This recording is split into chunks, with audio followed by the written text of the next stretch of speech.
Congressman Bob Good here with your weekly good news from Washington. And it's been particularly busy on the legislative side. Started out early in the week where I joined my House Freedom Caucus colleagues and our conservative friends in the Senate in holding a press conference to really put pressure on Congress to deal with our two most pressing existential threats, and that would be our mounting national debt that's putting us in the greatest fiscal crisis we've ever faced, and also the Biden border invasion, which is doing historic, irreparable harm to the country with the millions of illegals who flooded the country with the help of this Biden administration. We've got to be willing to do whatever it takes to deal with those two crises. We're busy this week on the House floor passing legislation, good legislation that we need the Senate to take up. Some of that was preventing the Biden administration from getting that $6 billion to Iran to help fund terrorism. We're trying to freeze that, prevent the President Biden from sending that to Iran. Also, we passed a bill recognizing Israel's right to exist. It's sad that Congress has to deal with that, but when you've got these anti-Semitic protests going on around the country on college campuses, you've got Democrats in Congress who are expressing anti-Israel views, we've got to reaffirm our support unequivocally for one of our greatest allies, the nation of Israel.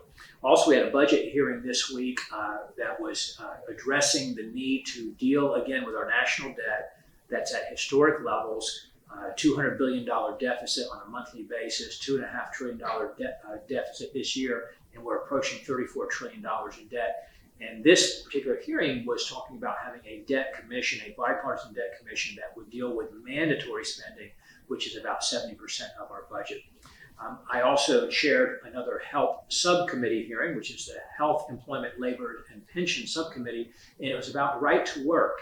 No American should be forced to join a union or pay union dues that they don't want to pay and have that taken out of their paycheck for a union that doesn't really represent their values and their views. And so we're trying to pass the National Right to Work Act that would make every state a right to work state like we are here in Virginia.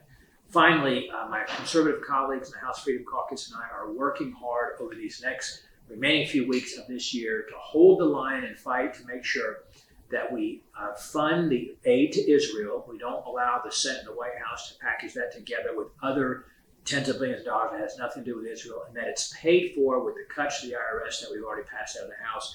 Secondly, that any Ukraine funding would be considered as a standalone bill that's paid for and not before we secured our own border, and then there would have to be accountability and oversight. I probably would not vote for that Ukraine funding, but those provisions must be in place for us even to consider it. We've also got to reverse the Biden illegal abortion policy in the National Defense Authorization Act. That's got to stay in there. There's some in the Republican House, even certainly the Democrats in the House and the Senate, that want to take that out of there and have the federal government pay for abortion travel for our military members. We've got to prevent that from happening.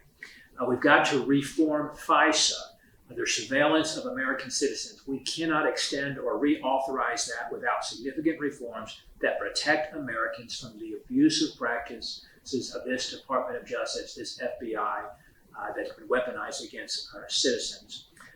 Finally, we've got to fight for spending cuts. We've got to cut spending cuts this year, cut our spending compared to last year. We've got to do what Congress hasn't done in a long time and truly cut our spending and pass our individual spending bills. So I'm fighting to do that here, representing you. Thank you for the privilege of being your congressman.